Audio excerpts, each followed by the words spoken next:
कुसवा हो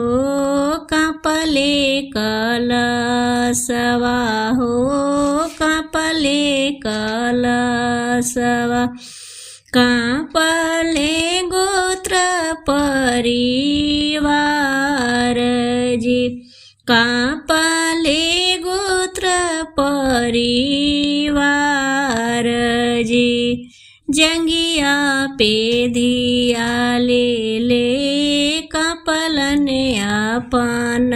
पापा कापलने अपन पापा कैसे कर बांधियवा दान जी कैसे कर बांधियवा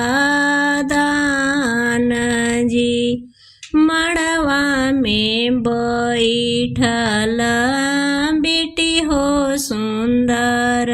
बेटी बेटी हो सुंदर बेटी सुनी पापा बचन हमार जी सुनी पापा बचन हमार जी जैसे किया हो पापा सजन बोलावला हो सजन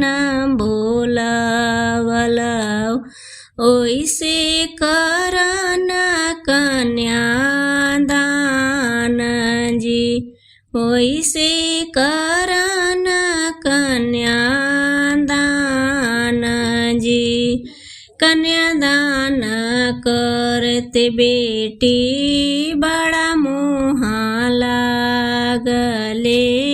बड़ा मोह लागले फटी जई है कोमल करे जी फटी जई है कोमल